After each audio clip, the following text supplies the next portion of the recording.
masturbate, masturbate, masturbate, masturbate. Yeah, that's what you gotta do if she ain't trying to smash the date. Yo, GaijinIsntPhysical here. Once again, trying to bring another artist to your attention that you should be paying attention to. This man's name is a weirdo from Memphis, aka AWFM, aka sometimes I just say awesome. Tell the Yes. people about yourself, man. Yes, I am awesome, and I'm a rapper slash terrible freelancer slash porn advocator that faps a lot, and yeah, I don't know. I do art things, and yeah, I'm a part of the collective and record label Unapologetic, and yeah. I don't know. We're trying to rage and reach the world from our good little city of Memphis. Yes. Memphis, Tennessee. Yes.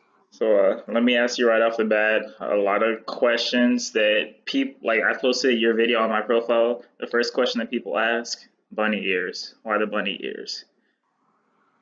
So the bunny ears. It's crazy, man. Just because you're involved in that. So when I released my first project, What Is Life, in like June 2016. After that, it was just like just like with most projects, you just kind of think, what creative ways can I use to further push that the project exists? So I started looking into different music video situations, and I want to say like the third video that I shot for What Is Life was the one that I did with you, Gaijin, and that I just wanted to. It was called Animals, so I just wanted to do a head nod to, Bunny Boy from the movie Gummo. That's one of my favorite movies, and I watch it a lot, and I'm pretty inspired by most of the things that Harmony Korine has going on, and so I just copped the ears that one time, and we did the video. Everything went great, but then the next day, like Monday at the studio, I wore them again.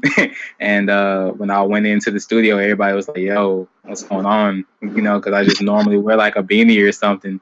And, I make mad beats. Our CEO is just like, man, maybe you should keep on doing that. It kind of made you stand out today. And, before I knew it, they were just attached to my head, and now they rarely come off, man. Now I accessorize around them. You see my bandana type shit I got going on, man. I'm trying some different things out. And surgically stitched into your head. Yeah, man. I hate the day, hate for the day that I mosh pit and then somebody tries to take them off and realize that they're my hair now. What the fuck, bro? You're not real. Well, speaking of concepts to further push your projects, in your early videos, you were rocking the Barbie doll in the pocket. What's the reasoning behind that?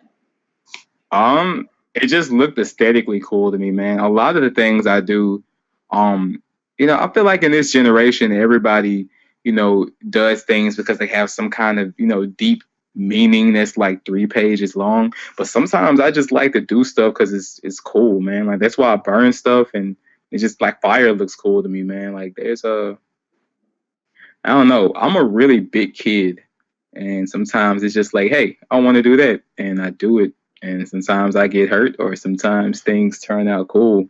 And it's just that simple, man. Yeah, I like toys, especially naked toys. They're hilarious.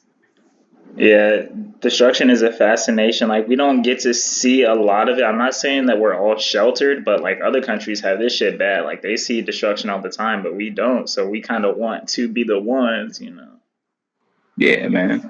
I hate censorship in America, man. It ends up, creating generations of kids that are like shocked once they get to college, and destruction and death and ugly happenings are just like inevitable versus like, even like other nations that are at peace, like Japan. You ever like looked at their freaking cartoons? Like they start out at the gate with like pervy references and nudity and crap. It's just like, hey, this is what life is, And yeah, I think we're definitely a lot sheltered from that. So I'm catching up with burning and destruction. And yes, it feels good to be where I am, I should say.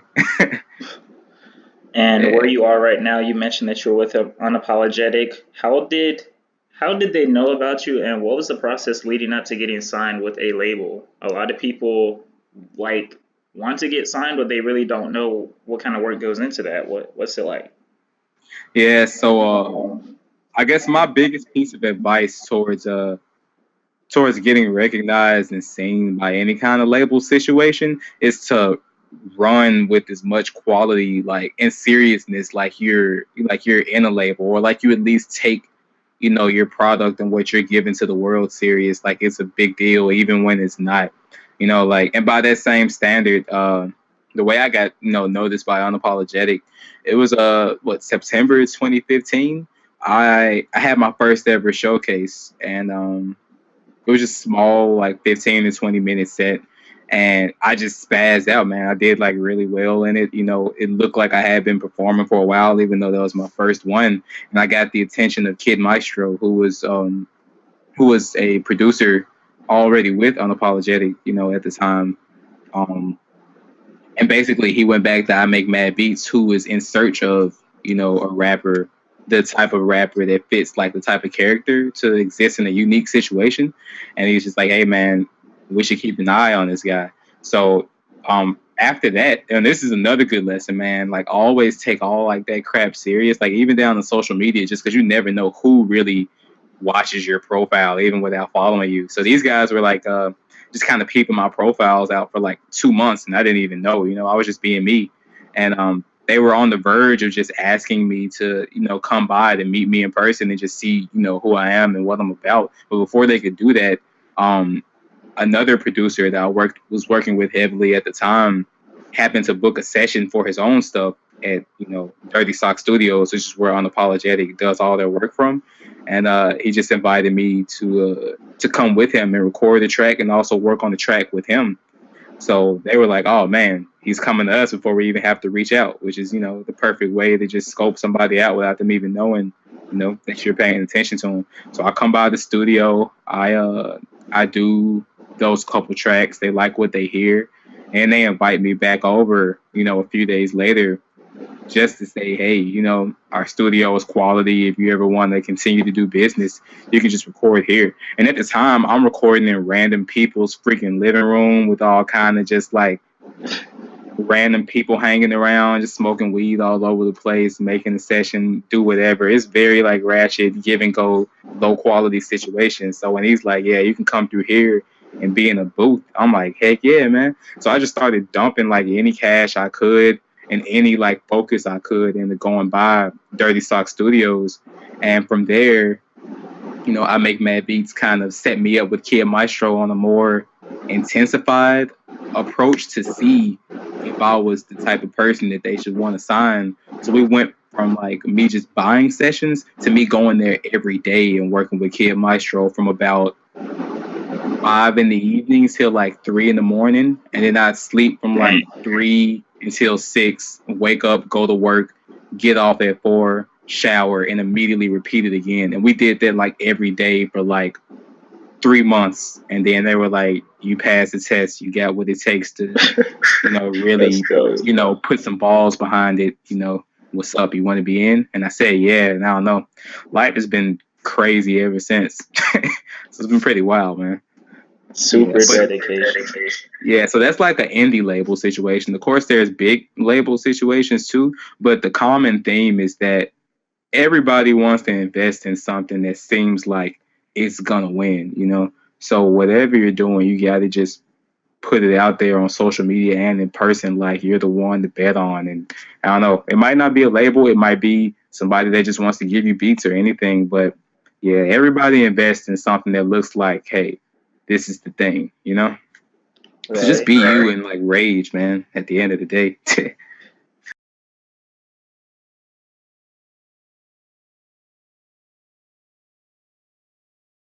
I was getting ready to take it back to Unapologetic. What is life like after signing with a label? Because I know that you're an independent artist going to work with a collective, and you got to like regulate and coordinate with everybody to make it work. Like, what's that like?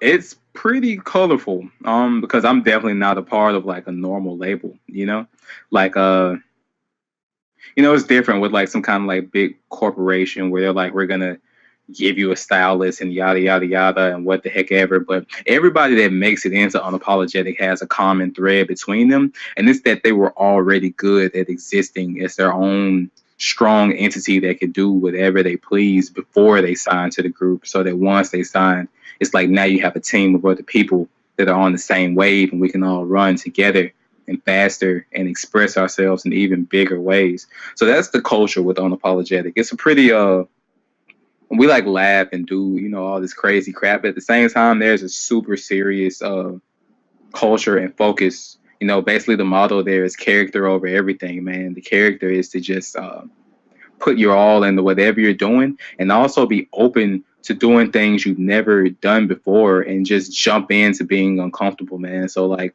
you see me like illustrate, dude, it hasn't even been a year since I touched Photoshop for the first time, and now I do like whatever graphic illustrations and man album covers and all kind of crap. And it wasn't, you know, it wasn't exactly fun to learn it, but like look on the other end, man. You throw yourself into something crazy, and the results of taking stuff serious and putting your all into it yield like crazy fruit like that. Like now I charge people like 2 and 3 or whatever, 400 to do like, you know, drawings. And yeah, like that's the way, you know, but it was urgent at the time, man. It was a lot of late nights. It was a lot of stress. It was like, hey, we need this for you. Time. Yeah. Yeah.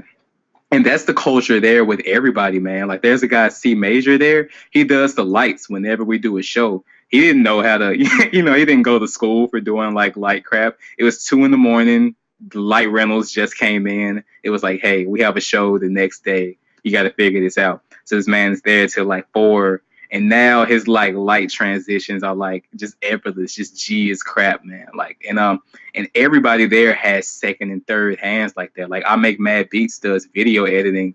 It looks like freaking movies when he's finished, and you know he's never done that before. It's no school. It's just a bunch of YouTube and Linda and actually putting in the freaking hours and effort and having the eye. So that's the culture with like an indie label. Like everybody just kind of has to jump into doing whatever they want and just making it happen. And it sucks at times, but like the end result is something that's, you know, just not like the normal crap that's coming out. And it just feels really good, man. And that's not even including, you know, everybody's main hand. So of course, a lot of diligent focus goes into like rapping there, and nobody holds back on criticisms. It's very like 90s record label levels of like G, and like, no, fuck that, bro. No, you're not doing that shit right, you know. And it's like it seems G at the time, but there's just like a level of toughness that you have to have in order to keep a collective together, man. Because you know, human nature is just it's so prevalent, man, and it's so easy for you to like put yourself first or take shortcuts and things like that, because that's what all animals do, you know. It's all about your own self-survival. So in order to counteract against that, you got to find really special individuals that all share in common that they're willing to put trust into a really strong, you know, idea and throw themselves all out there, man, you know. So I think that's why not many collectives like unapologetic sustain or pop up. But when you have a bunch of people that all kind of move with like the same G, you know, mindset, it ends up working out. So yeah, I don't know. That's how we run. Yeah, that collective mindset is like, if you see my website, it says like Gaijin Collective, and everybody's always asking like, who else is in it? I was like, oh, it's just me. They're like, why do you call it that? Man, I started it trying to put my friends on, but they did not have the same drive as me. So Yeah. I just ended up surpassing, and then people just started dropping off. So now I'm lone wolf getting everything done myself. When I am in the room with another creative, like I can feel the energy like going real hard, but Yeah. I don't go outside that often. So that doesn't happen often. Yeah, I Make Mad Beats. Like this current group of unapologetic like isn't the first structure of team that he's worked with. You know, unapologetic is born from, you know, his past situations of being on the exact same hand that you're on, man. Of being like, what the heck, you know, running with other groups where he wasn't like the central leader, and that caused him to be like, you know what, I'm gonna start an entity myself. And I'm only pulling in people that exhibit the same trait that you're talking about, of always wanting to advance and go up, you know, no matter how uncomfortable or crazy it gets, in order to like achieve the objective, which is being where we see all of our freaking, idols are, Yeah. Yeah, man. And you were talking about how all of you had to learn something new, and you were like learning from YouTube and Linda. Yeah. I do the same thing. I learn everything that I do from YouTube. I go to college for film production, right? I am a Yeah. junior. I have not touched a camera in any of my classes yet. So I've been teaching myself how to do this. Um, for real though, I would drop out of college if, family's not with it, but freelance is picking up to the point where it's like heavily in consideration. Yeah. Uh, and you also went to college. What was your experience for that like? Dude, college freaking sucked, dude. Like, I think the first 2 years of college were great because I was like conforming at that point. I wanted to rap since I was a kid, but just getting like made fun of all the time and told that's not the way and that's idiotic of you to do. Before I knew it, by middle school, I had stopped telling people that was like something that was cool to me, and I just kind of sat on it for years. And I went to school for computer engineering, so I started my first 2 years like, yeah, you're gonna color in the lines and be great and go get a big nice job and a family and all that crap. And by junior year, I had gotten so fed up with like those concepts and knew that I was gonna like take a leap, that the only reason I even finished was because I knew I'd need like a job with some great cash to like take risk at the pace that I wanted to, and just be able to be like fuck it at will versus having to beg or raise money for crap. So that's the only reason I finished, man. Like college, it definitely had its good times, a lot of drinking and exploration and crap like that. But yeah, when it was time to get out, I like took like a year's worth of school in one semester and just did a whole bunch of drugs to never sleep and got the heck out of there, man. And I got like a corporate job after. I barely graduated. Like, I didn't know I graduated for real until 2 weeks after I walked across the stage. I was already planning to like take another semester to counteract all the crap I messed up. And then I looked on my like academic planner and it was like 100% complete. And I like looked up from my computer at work, like, yo, I actually graduated, dude. Like, no, I for real graduated. And everybody's like, yeah, we saw you walk. And I'm like, no, like, I actually finished, So I don't know. I think without the crap I went through in college, though, I wouldn't have like the balls I have now, though, to just jump into the wind and fail, man. Because I don't know. The last half of college was pretty colorful, man. Like all those like the rabbit holes of drugs. And my junior year of school, I had 125 pairs of Jordans and Asics and just rare shoes and crap. And by the time I graduated, I had like 8 pairs because I just, I was screwing up and lost all my scholarships and had to start like flipping kicks just to like pay tuition and rent and crap. So yeah, I'd be on like Craigslist just driving around the city with like a switchblade, just for protection, just like popping kicks off. Or like I have them come to campus sometimes and just flip my trunk up like, yeah, these are 85. If you buy those, I give you these for 120. Like just doing like that. It's a miracle that nobody like pulled out like a piece on me, man. Because people die through Craigslist all the time. I did have one person try to rob me, but they tried to like bare hands rob me. So I just like flipped out my switchblade and was like, my G, like you not finna hit a lick on me. And then he was like, oh man, come on. And then he just kind of like walked away. It was so awkward. And you could just tell it was like a desperate, like, am I going to get to do this or not moment. But it could have went really ugly. I could have pulled out my switchblade and been like, you're not going to hit a lick on me. And this dude put out a gun. I'd be like, oh yeah, you are going to hit a lick on me. Here you go. And just take it. But yeah, I don't know, man. I got really lucky to get through there, man. And that degree, it's actually sitting over there. Like, it's nothing but like a freaking, basically a trophy that just says like, you did some crazy crap for 4 years. That's all it means to me at this point. I don't use the knowledge anymore. I couldn't tell you any like engineering algorithms. Like a lot of that part of my brain is like pieced out, man. Like I still can hear, vocabulary words and be like, oh yeah, man. Like, different calculus terms. Like I do trading right now on like an amateur level, but I'll hear things about like Fibonacci sequences and remember studying those like parabolic motions and like, advanced math classes and crap. But man, Man, fuck college, dude. The only thing I got from there was the bravery to not, color in lines anymore. Yeah, man. Man, college for me, I'm a junior. I did not stay in a dorm on campus until like last semester. And the rest of the time, like everything before that, at first I went to a community college for 1 year, then I transferred. I went to like a big university in Birmingham, Alabama, and I lived with Damn. my grandma, but I was stacking up money through freelance, so my business was building. And then I transferred again, and now I'm at this college. Last semester I was in a dorm, and like that was the most depressed semester of my life. Like you, I was going through some stuff, Yeah. substances, and just finding myself. Business was building up, and now like I'm in my own apartment paying bills off the art. Like everything's set up. Like there was times when I thought, man, I'm not even gonna get bigger than I am right now. I might as well just end it. Like I was real down last semester. Fuck, dude. I feel you, man. Forget that crap. But a perseverance, and now I'm here right now. Do you work in the job in the field that you studied for college?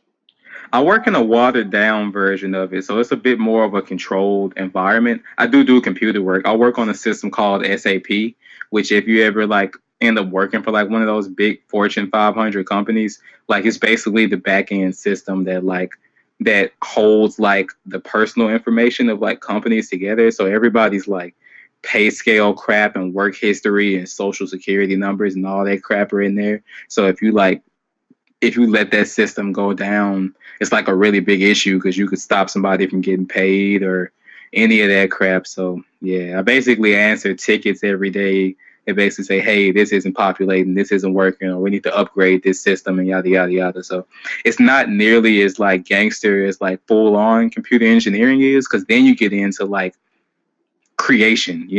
So that's like we want to make a new program and yada yada yada. Whereas I just reinforce, the crap and take my paycheck and go do cool stuff or pay bills, whichever comes first. So this man right here controls your whole life pretty much in a way. Yeah, dude. Yeah, man. I don't know. 7 to 4 is work. 6 till like 1 or 2 in the morning, whenever is freaking studio, and I come sleep on my bare kid mattress, and then I wake up and do it again. Oh, it's like that's like a lot of running and freaking exercise in there too somewhere. Sometimes I take lunch and just go run on the track for like health, you know. Yeah. And what does success look like to you? Like at what point do you think, oh man, all this work finally paid off. I'm here right now. Um, I think the moment that I'll view myself as being successful with this current run is when I'm only doing this and I'm doing it successfully. This being art, in all mediums, man. So that's like freaking really large scale illustrations, just being recognized for like all the crap that I do to the extent where I'm like sought after. Like, man, you want that Offum verse? Oh man, you got to get like 10,000 and we're going to do it like this. And he's on tour right now. Like, just really being full on submersed in the situation. And then that's part of the success. After that, I'll view myself as successful when I can contribute that really high quality content to the world that's looked at after I leave. Like whatever medium that is, man. Like Kanye is going to be referenced to as an era after he leaves. Not necessarily because the memorability of the music, but what he did, like, to music culture and how you think about the ways to make it, and the attitude that you have. Or even like freaking Drake, his like hits don't last very long, but the formula that he used of always having a hit is just pretty crazy. These are going to be like methods that the next music generations and so forth are going to like reference after a while. And I always view like the history books as like, if you do the same thing that somebody else has done, then it's like you're writing under their page in the history book. But if you do something dope and new, then that's your page. And I really want my page. So yeah, I'll be successful when it's like, all from did this, and that's what we're always going to talk about when we think about that era, you know? Yeah. And I know Yeah, that you man. said next year is you're making the return to making an album. You have Yeah. anything big? Like, are you actually going on tour for that and all? Uh, so I'm thinking June. June is my commitment to quit my freaking job. Um, I've already started like small scale travels just in order to like alert people, outside of Memphis to the fact that I exist. But yeah, I'm hoping to put out two big projects of work, man. There's the Weird Maestro collaboration, which is when I work with Kid Maestro and he does all the beats and I do, all the raps and we just go crazy on stage together. So we're supposed to put that out, and that has some pretty like high level like jams on it that I think will translate very well, with all the people. And then there's my next solo album, which is going to be called Live from the Fire, and it's going to be executive produced by I Make Mad Beats. So it would be a great year if I can put both of those out. And I think if we get both of those out, along with the way that I'm like growing in visibility every month right now, it might be a pretty interesting situation. I'd really like to end up on like a crazy tour, but I don't know. Everything that we do is like homegrown, so there's a lot of random opportunities and crap that happens that we just won't be able to predict until it's just like, oh shit, they want to do this, let's go for it, you know? So yeah, man. I don't know. Like, man, the time is upon us all. Uh, Yeah, so we've known each other for like 3 or 4 years, yeah. It's crazy, and dude. Time freaking flies. yeah, man, it's like you, me, Glasshead, like we all just kind of knew each other 3 years ago, and like everybody's coming up at the same time at different rates and different fields and lanes, you know. It's Yeah. looking good for independent artists out here. Dude, like I'll look on freaking Instagram and be like uninspired, and I'll look and like you're doing like some kind of like crazy freaking collaboration or movie, or I can't tell you how many times I just open it up and somebody from Glasshead is dropping something new or releasing some kind of crazy cold visual. Like shout outs to London and all of them. Shout out to you too. You guys are, like mad inspirational, yo. Like it's like, oh fuck, man, like I gotta keep up. These guys are serious, they're going in. Man, everybody's raping right now, but I don't know. The world has to pay attention sooner or later, right? True. Yeah. And speaking of inspirations, who's your favorite artist, musical or visual? So we can go down both lanes. I think my top three inspirations towards switching from being like a fan to I have to do this are probably Tyler the Creator, um, MF Doom, and Lil B. Like those three and Currency. Those four are like my most like not necessarily my most listened to right now, but listening to their bodies of work at the respective times that I did were moments in time where I was like, fuck, I'm not satisfied just being a listener anymore. Like, I need to figure out what doing this looks like for me, you know? And then that expands to just vibing out the Childish Gambino and freaking Space Ghost Perp and Kid Cudi and a bunch of other different people, man, and not rapper type people like freaking Gary Wilson, like just really weird people that embrace being themselves. And then of course, like from the visual side, yeah, I'm inspired by you, freaking Glasshead. I wouldn't be illustrating right now if I didn't like private message, London one day and just ask like, dude, how are you like turning these out? And he just told me, about Illustrator and freaking Wacom tablets, and I just, I went from there and like hopped in, and then video wise, also on the inspiration tip, is definitely Harmony Korine. Like the style, the disturbingness, the lack of answered questions that happen so naturally that you don't really feel like you should ask what's the answer to the question. Like all that together just feels great, man. Like it just feels like I don't care what people think and I don't care what happens when I do what I do, whether it's getting in trouble or what, but I'm gonna express myself how I want. And man, all those people, looking at them is like some of the crap that just helps me wake up in the morning and get going. I can't tell you how many like depressed days I've had where I just had to like look at my favorite Tyler interview. Like it's like a 5-minute yours truly interview where he just like talks about how shocking his own rise is at that time. This is like pre-Goblin. So he's like, man, what the fuck? Nobody wanted to interview me a year ago, so I can't even tell you what the fuck is going to happen in the future, you know? And it's crazy to see now what the future ended up being, which is the top, you know? And yeah, man, I don't know. I got to become in that list, in that constellation of stars one day, man. Yeah. Yeah, I also look at Tyler's interviews, well, not interviews, but mostly the documentaries of his albums. Like, I love behind the Yeah. scenes, man. If you show me how much work you put into an album, I'm probably most likely gonna like it more. Like the Wolf album documentary, the Cherry Bomb album documentary, I watch those religiously.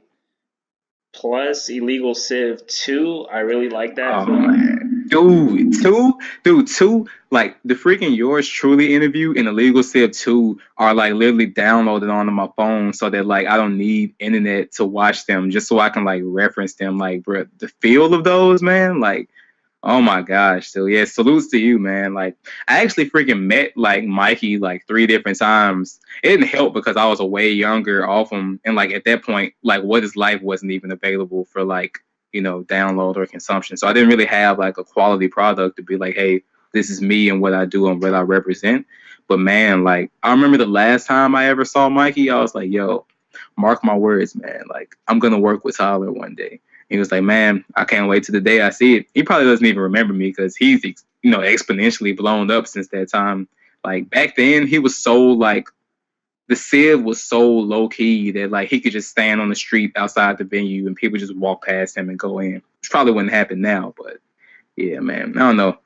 Illegal Civ 2 has something really special about it, man. It's just like you said, that behind the scenes feel, because you get to feel like, hey, we haven't made it yet, but there's something special here and we won't be ignored and we know we're going to be where we want to be, you know? And you can just feel that in their confidence. And man, look at where they ended up, man. Like, look at freaking Knock and Tyshawn and all them, man. Like, what the heck? They got shoes now, dude. Like, what? It's crazy. And Yeah, man. you talked about how you like Mikey, you like Harmony. Visual artists are finally starting to get their shine because I remember like nobody, like you said, nobody was really messing with Mikey.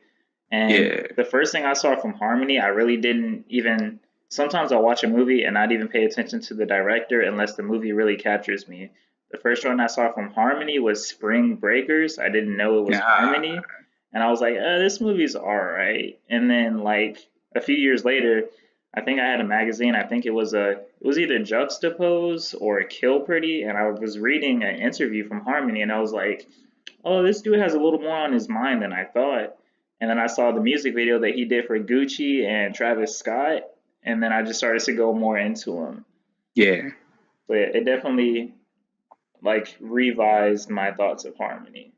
Man, he's tight, man. He definitely, like you say, he has a lot going on in his mind. Freaking Gummo was the first thing I ever saw from Harmony, and I was just like, yo, what the fuck am I watching right now? But why can I not click away, you know? And yeah, from there, I think I went. Sometimes I catch things later, and then I have to go revisit where their initial hype was. So, of course, I went back and watched Kids. I went back and watched Mr. Lonely, and I was so inspired by that I actually have like the Michael Jackson tattoo on my hip right now. Like on, it's like it starts at the top of my hip and goes like on the like lower like super upper butt regions. Just so like I just like the thought of like it peeking up over my belt buckle, kind of like how freaking Jason Deal's tattoo does, who I also found out about from Illegal Civ 2, you know? Shout out to the pigeonholes, you know? Like, yeah, man. But no, it's pretty tight. Yeah, man. Yes, Harmony. Also did watch Kids a little after that. Kids is a dope movie. Um, Yeah. so let me ask you about how much unreleased work do you have? Because I know every artist, they have the work that they really like and they put out, and they have like probably double that amount of work just sitting somewhere waiting. Yeah, so I don't know. I think I have like a good like 6 or 7 unfinished songs with I Make Mad Beats. I have like a good 3 or 4 with C major. I have various collaborations floating around with like I think I have like a Glasshead track that hasn't come out. I have a couple with this guy named Optics that hasn't released, and I have like man, over 100 tracks that haven't come out with Kid Maestro. Yeah, like a lot of people, especially in my city, a lot of people like hate on like the opportunities that I get just because they haven't seen any of the musical product yet. So a lot of people think it's just the hype of me as a personality that is like the reason that I'm at where I'm at, but they don't see like the behind the scenes of just everything that I actually drilled through to try and get where I'm going, you know? So yeah, there is a huge amount of work that's sat on right now that isn't out. But man, shout out to 2018, man. I think that's gonna be the year that we finally shed some light on some of those chapters, you know, and create some new crap that's gonna be so good that that crap just stays in the dark forever, you know? True. Yeah. I have some stuff like that to where like I've rocketed past that level and I'm like, oh, this is never gonna drop.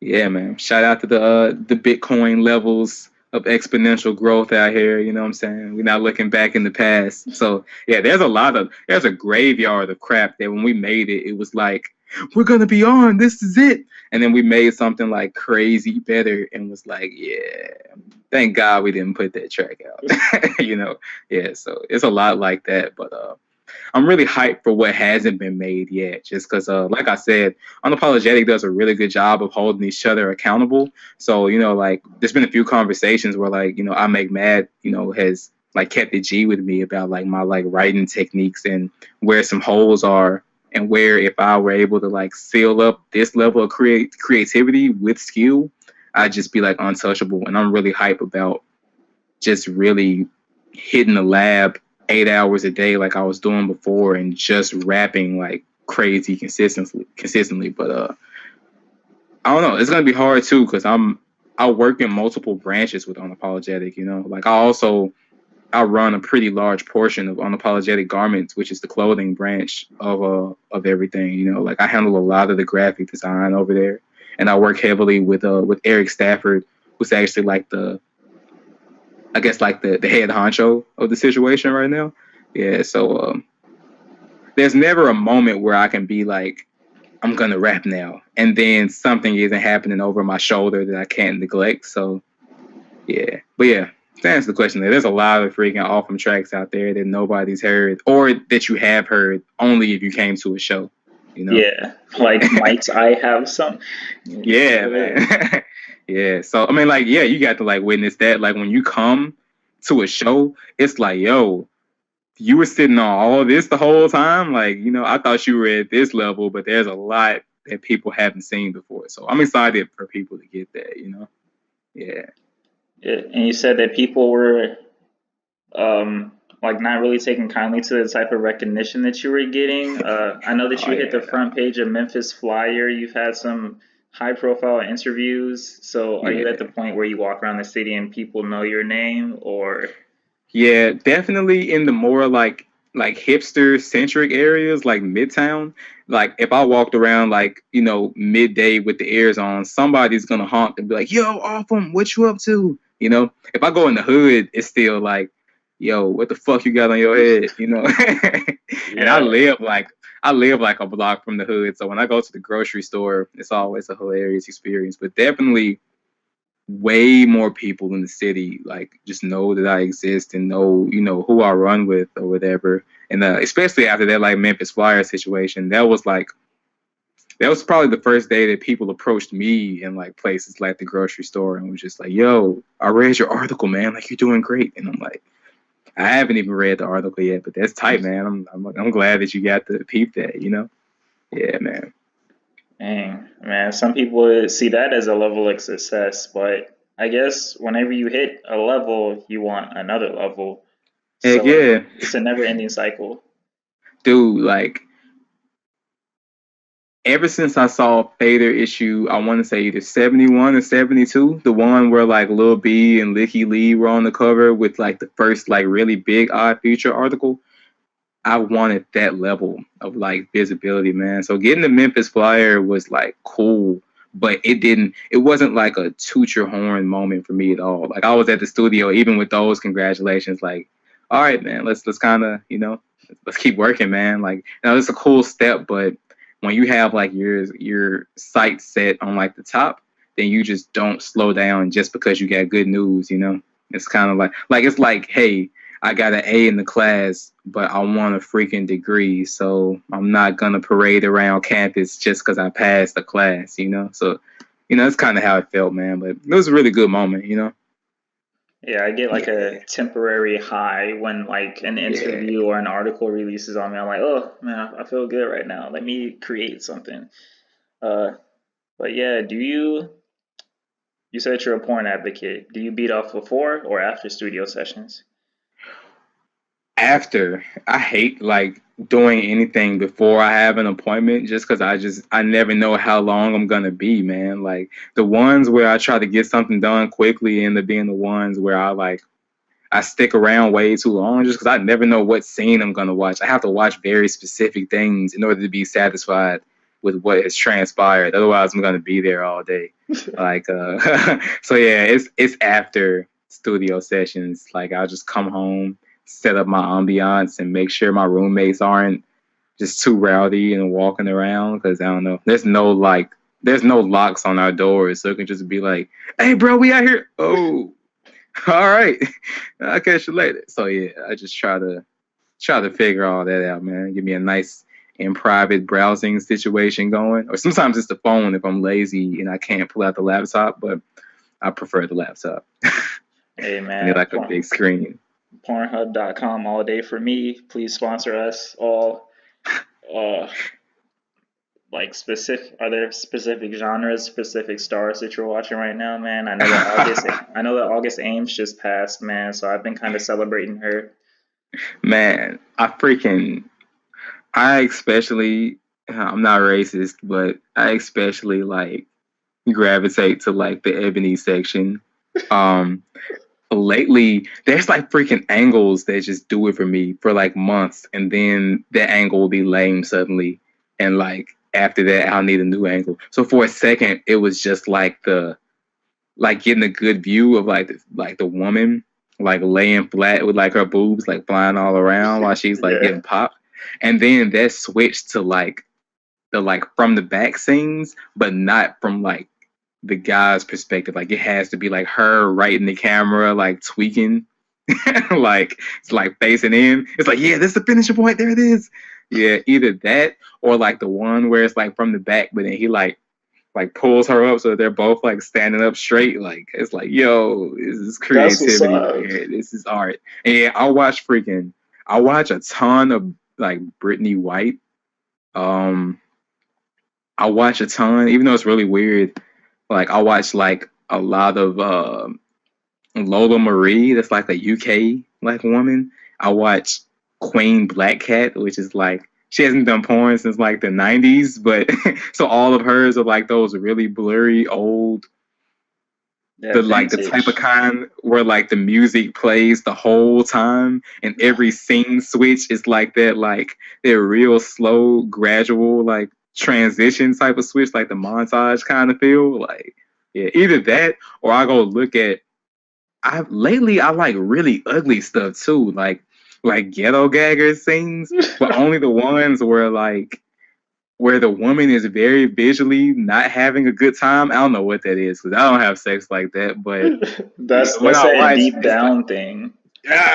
yeah, man, I'm sitting there like, I know you don't like this shit, but I don't care. Like You either talk. that or like the DP scenes with like where like the chick is like taking tube and she's like giving head and like jacking like two dudes off at the same time. But then it's one thing when she's like getting overwhelmed, but then I like the ones too where like the woman is just like killing everybody. Like, yeah, Sasha that's all Grey. y'all. Like, that's all you fucking got. You niggas ain't doing nothing. And she just be like, just like dominating everybody. Like, those are like tight. Yeah, I don't know. In Yeah. like 2 months, I don't know. I might be on like softcore or something. It switches, but yeah, that's me right now.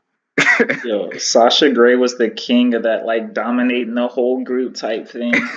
But I know I was watching Mia Khalifa for a while. I think it was mostly just hype. I mean, she looks good, but she can't act. Like, I need to be Yeah, she able. sucks. Yeah, I think her like that's an example. Like music people do that too, or like the internet persona and package like precede the actual product or whatever. Yeah, so she's like really hyped, but I don't know. I'm good on her. She's all right. I've seen much better. yeah. Like right now, I like the August Ames Abella Danger combo. Abella Danger is dope. I was watching like Uh, Tiana Ali for a while.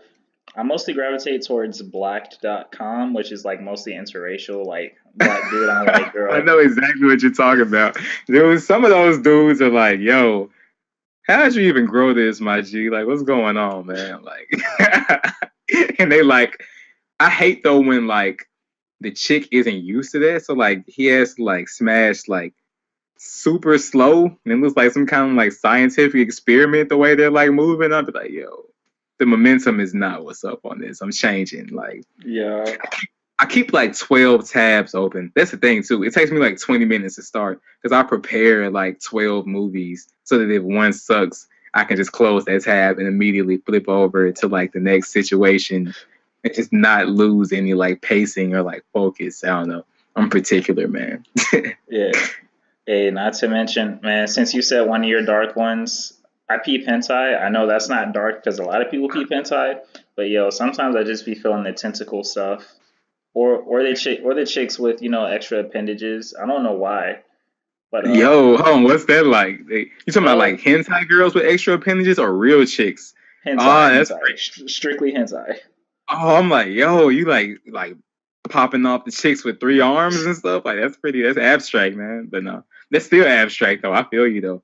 I feel like every kid from our generation when they didn't have access to real porn had to like go glance at like some hentai just to like satisfy curiosity for a second. Cause like Dragon Ball X was like hot and all that crap, like on some Yeah, OG swag. Like there was all the like the Teen black Titans. recreation. Oh man, dude, like the the things they would do to Starfire and those, like, yo, what's going on? Yo, I even remember this. Shout out to newgrounds.com. That was like my first hardcore, like my first real experience. You have to be 18 to get into this part of the site. Like, yeah, I'm 10, but I'm Right. 18. So, yeah, I've been on porn since like second grade. Shout out to one of my family members leaving their magazines on the table right uh, before I went to school. I would just like be peeping through this stack. I used to also sell pages to other kids at school, and these kids were like nice. 7 years old. Like I've been hustling since I was a little kid. Uh, Popping it off. That's what's up.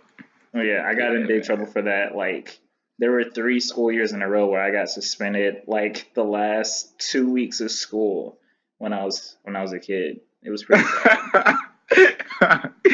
Oh, dude. Fuck your clientele. They sold out the plug. Like, what's up with that, my G? Like, that's not Man, cool. I had my joints hidden in a folder, and then I would have some people come over and like pick out a page. And then one time a girl had walked behind me, and she just screamed at the Oh top of her man. lungs, and I was like, "Yo, what are you doing?" It's And always the girl. yeah, like the little girls who don't really know. Yeah, they wouldn't know about that stuff at the time, but They yeah, know that shit. They just play the character of the little girl who doesn't know. It's dude, in our society, it's very impossible to be a kid and not bump into like a sexual situation on the way up. Like you see something, man. She knows what's up. So I always say one boob that pops out when you like when your family took you to your first rated R movie or something. Like I don't know. I started pretty early too. I was pretty perverted by the time I was like 5, man. Like I don't know. dang, I was all over the place. I used to just go watch like rated R movies, just crossing my fingers for like a dope boob scene. Like, oh, that this shit is like, or like we had like the illegal cable box where you could press like there's this button like the M1 button, and it would like unscramble the pay per view channels. And man, what? that's how I saw freaking Akira for the first time. Like I was like, yo, what the fuck is this? Because they like right around the time that we were doing that was like one of the like anniversaries of the movie, so it was running on like pay per view, and I was just like, "Yo!" this is a G cartoon. And I just like, yeah, I used to watch porn like that too, though. Or like freaking that Snoop Dogg and Dr. Dre movie, The Wash. They used to come on there a lot, and it's like all kind of, it's horrible acting, but I would just be waiting on like the next boob scene to happen. Like what? Man. Yeah, man. I don't know. I'm pretty for a really huge cartoon watching kid. I'm also pretty professionally tainted, you could say. Man, Very that's a lot contradictory. of us. Yeah. But you said Akira, so you're into anime on the Unapologetic app, which you can download right now. Super plug Yeah. right here. You Yeah. guys do extremely close Dragon Ball Super. You guys review the episode basically. Yeah. Yeah. Yeah, Yo, dude. what do you think of the state of Dragon Ball Super right now? A lot of people are hating on Dragon Ball Super, but they have to realize that ideas change. Like this isn't Dragon Ball Z from the 90s or 80s Right. anymore. I forgot when Z started. But yeah, what's your take on the state of Dragon Ball Super right now? I think it's pretty tight. I don't know. Like, I'm not a traditional like anime watcher from the sense of like Oh wait, hold on. anime. Go ahead. Yeah. Yeah, I'm not like a traditional watcher in the way of like um of where like there are like these anime watchers that just watch for every stat and every piece of knowledge. They can be like, in episode 276 this happened and this is the culture and the trend. Nah, I watch anime because I watch it like a big kid. I'm inspired by the crap, so like by that standard, Dragon Ball Super is pretty cool, man. There's definitely been like some pretty dope moments from like Goku in terms of like growth and like achieving things unheard of. Like that moment where like one of the main characters is like on the verge of death and then just unlocks some ability in order to like push themselves a level farther than they were supposed to be able to. Like my mentality is like based off of like cartoons like that, man. So yeah, definitely watching Goku go Ultra Instinct was pretty hype moment for me. And also I'm a really big Goku fan over like Vegeta and Gohan. So watching them like not get the dopest shine in this like arc, this current arc has been hilarious. Like especially for all the mega Gohan fans, Gohan has been like a bitch. Like you see the one episode where the episode opens with him like getting smacked by an enemy, and he just like runs to like another fight instead of staying over there. Like I don't know, it's hilarious. I like Dragon Ball Super right now, man. It's pretty. I like the upgraded animation styles, and I like to see what it's like for them to be able to move at the same speed that Naruto and One Piece are able to move at animation style wise. Because like they compare Dragon Ball Z, but like you said, that crap was drawn in like the '90s, man. Like it had to be a slower pace and like a grittier texture. So yeah, it's cool to see them get like a fair fight in that race. Yeah. Yeah. Now that you speak on Goku, man, the dude can't die. Like that time they hit killed him, and then he came Yeah. back by blasting a key blast in the air. Like right then and there, I knew that they just probably won't let Goku die again, because that was the Yeah. craziest explanation to make him come back to life. I was like, what? Yeah, that's one thing. That's one thing I enjoy about a few other animes is that like the sense of danger and your fear for like the character's survival is a bit healthier in a few of the other animes compared to Super. Like Super is definitely like, all right, how is Goku gonna survive this? There's been a few like curveballs. Like I don't think like if you look like maybe 70 episodes back, we definitely weren't looking for him to go Ultra Instinct. It was more so how is he gonna use Blue to like handle leveling up enough to fight Jiren. So there's a few curveballs, but definitely you don't get that like, oh fuck, I hope my favorite character doesn't die in this episode moment. Yeah. I'm a real big. The whole thing I'm waiting for right now, I'm waiting for Vegeta to do whatever he gained in the hyperbolic time chamber. I'm waiting for Frieza to hatch his plan.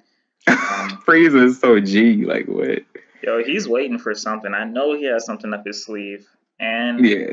I shed a tear, like I shed a single tear when what's her name? Was it Caulifla who did the Broly transformation? She's a female Broly. Yeah. Yeah, when she did that transformation, man, I shed a tear because when I first saw the Broly movie, like I was in love with Broly, so it was kind of cool to see him kind of come back in another way. Yeah.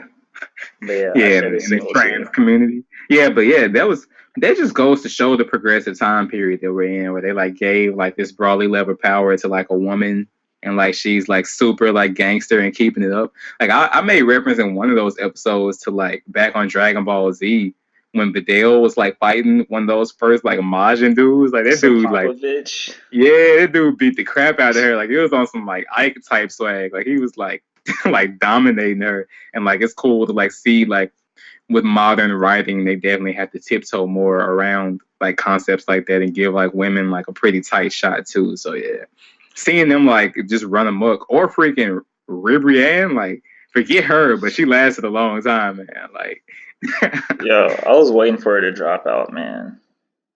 I was waiting on her to like to pull a Hercule and hang around in the shadows until like the very end of the situation, you know? Like I was kind of suspecting that she was just gonna like troll her way around the tournament literally until like the final 5 or 6 warriors. So I was pretty surprised.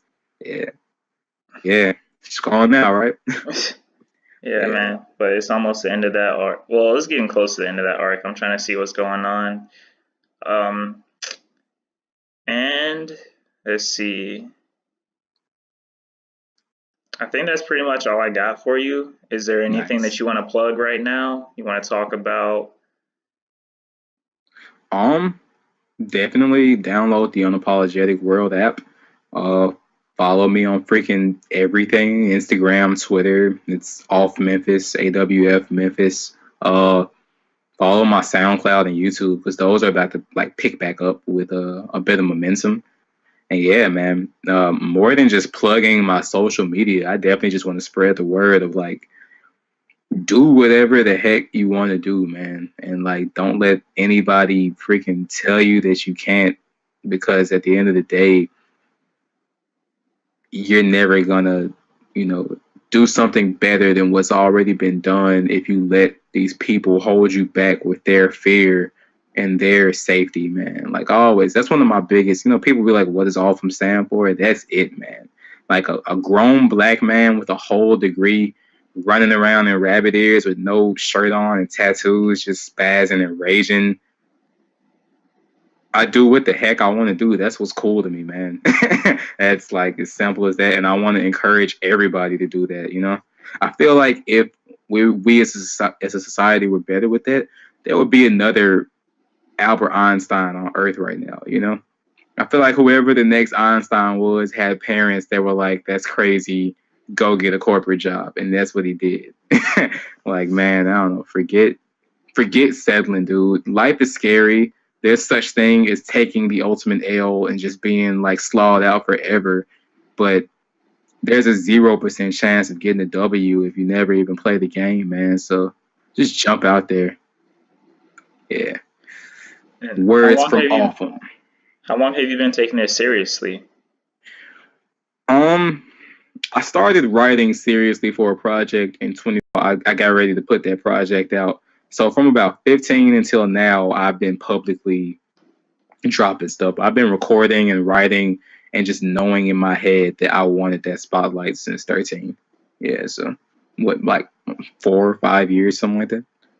Okay, yeah, I just gotta bring up that compare. I ask everybody that almost every artist I talk to has been taking it seriously for about 4 to 5 years. Like Yeah, I took mine seriously when I was around 18, and now yeah, I'm 22, and like yeah, it can pay the bills off of art. Don't have to answer to anybody for real. Well, I do have to answer to clients, but they're not like my boss. They don't tell me, "Hey, you can't sit down right now. It's not your break time," or something like that.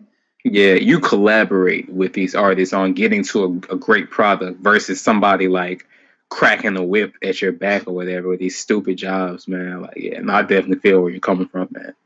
Nah, man, salute to everything you're doing, dude. Like it's freaking working. I still remember like just even the level you were at when we made our first video. Like your product was there way back then, but even just like the business aspects were like way more chilled. And now you're like you're murdering, man. Like even your advertisements is just like, you need this for me. you know, like just recognizing that like self-worth and people believe in it, like it's pretty exciting to see any artist like get to that level. And I'm hoping I'm there soon too, my G. Yeah. Actually, I think that we may have to extend this conversation. Um, you actually were the first person who kind of taught me my self-worth, because the video that you asked me to do for animals was, I was asking for $60 and you were like, "What? Man, no, here's 100." And like that was my first triple digit job.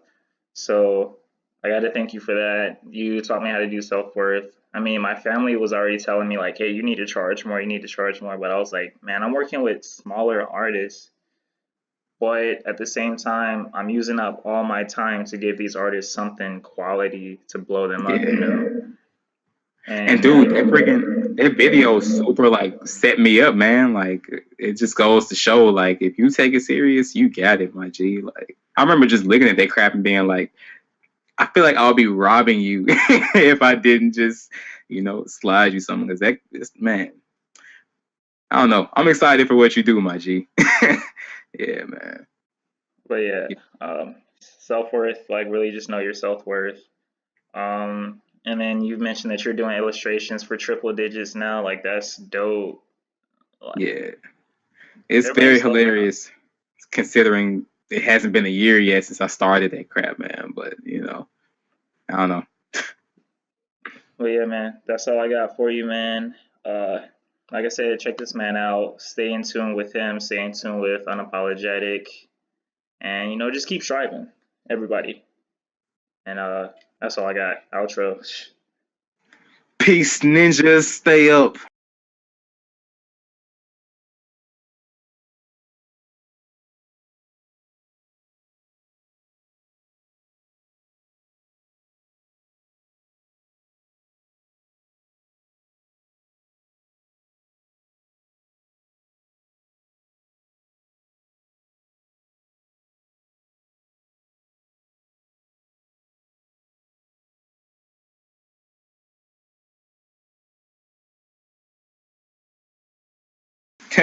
That's what's up. Yeah, you got a glimpse of like my like ratchet room. You want to see the full thing? I don't even have sheets on my bed right now. I don't care. Hey, man, it don't matter as long as you're comfortable Yeah. in getting rest, man. I'm uncomfortable, man, but I think that's the thing that makes me wake up every day and be like, fuck, you know, the shit has to change, you know? I feel like if I was just sleeping on some kind of like really dope king size and I had to wake up all beautiful and glamorous, like I guess I could maybe make some music today, but I wake up pretty unhappy every day.